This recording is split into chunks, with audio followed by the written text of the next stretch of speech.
welcome back. So during the last Accommodation Review Committee public meeting at Nobel School, the committee members came out and said that closing one school didn't look like the best case scenario for this area. Well, tell me why. I think we were looking at it from as I said, there was a number of criteria to look at. The impact on the community was not going to be positive as far as Nobel's closing was concerned. And as well, the impact on the other units that we're going to have to find space for another 175, 180 children was going to cause undue constraints on their capacities, whether it's impacting on computer spaces, music rooms, and things like that, things that were going to have to be sacrificed in the receiving school to accept more students at this point in time. And as I say, from either scenario, the closing of Victory or the closing of Nobel, that was seen as a negative. The operational cost savings were seen to be almost a wash because you're still going to have to find teachers and principals, custodial, secretarial services to service those additional kids. If they're not serviced in Nobel or Victory, they're going to provide those services to them, possibly on a little bit of a reduced scale at another school. So it would mean one less building to repair, but it wouldn't save on day-to-day costs very significantly. The capital savings would be there. There's no doubt about that. And then there would be that impact of the loss of that school. Yeah. Sorry, we also looked at the value of the properties.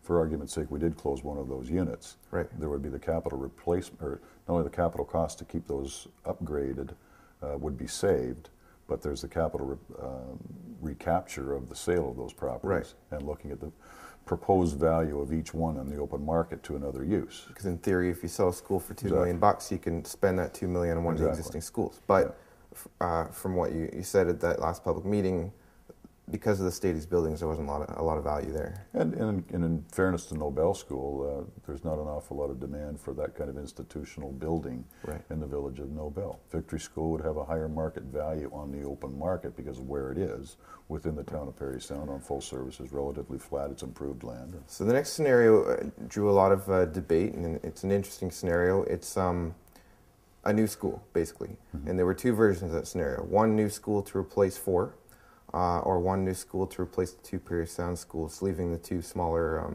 outlying schools the way they are for now. Anyways, I guess this process will continue. But the feedback from that suggestion was, well, the impact is still there on communities and on school communities. And does it solve the immediate problem of the school board wanting to do something by next fall to save money?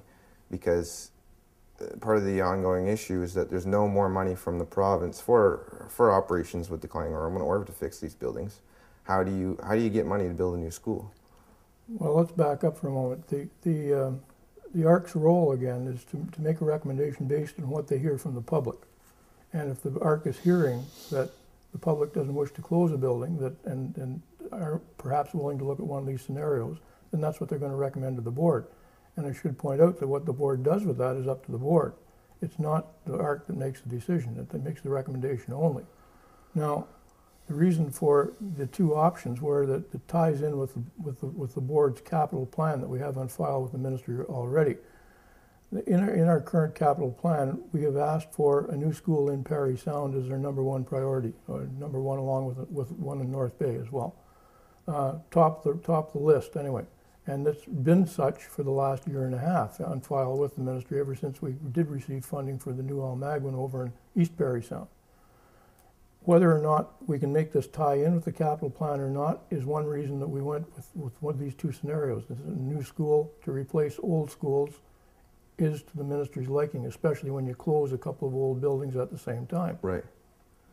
So I guess the school board, the perceived issue might be that the school board has tapped out its options when it comes to securing government money, whether it's a change in the funding formula for operations or getting, as you said, a new school has been part of the capital plan for a while, and the money hasn't come. So the perceived issue could be, if you go in this direction, your recommendation to the board is a new school, and it doesn't solve the problem if there's been no money from the province. Maybe it increases that bargaining chip because you're building a new school to replace several rather than fixing one. But on the other hand, you'd be giving the board a recommendation that it maybe can't accomplish without provincial help, and the board ends up making the other decision about which of 4 schools to close. Is that a real concern? Yes, it is. We've talked about that at the ARC organizational meetings, whether or not we should in fact make a recommendation about closing one of the 4 buildings, assuming or on the assumption that you may not get the funding down the road, and therefore the board is still in the same problem it's got right now. Bill, maybe you want to comment on that. The overriding sentiment we're hearing from the rural schools is to leave us alone.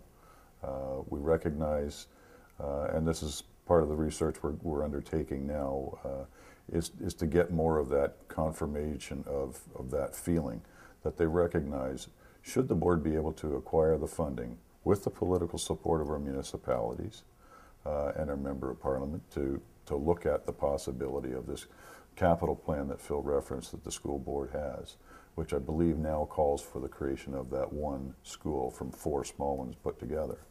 I think the ARC's getting the feeling from the rural municipality or the rural stakeholders, they would rather have the 2 rural schools, McDougall and Nobel, left alone.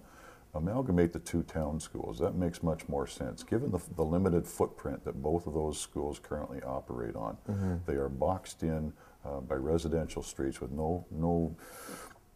They could expand the buildings, but by doing so, you're cutting into playground recreational area that's already fairly confined for an urban school, if we can call it that. But let's look at ways to cooperate. There's a recreational master plan being undertaken by the 3 municipalities, McDougall, Town of Parry Sound, and Seguin Township for that core area.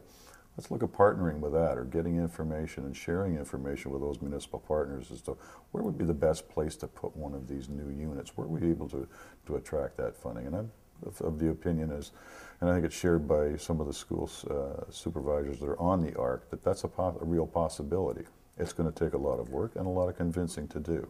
But I guess we are proving to the province that we are taking 2 older, expensive to maintain buildings out of circulation, finding a better use for those lands, and providing a better quality programming for the kids in the town of Parry Sound.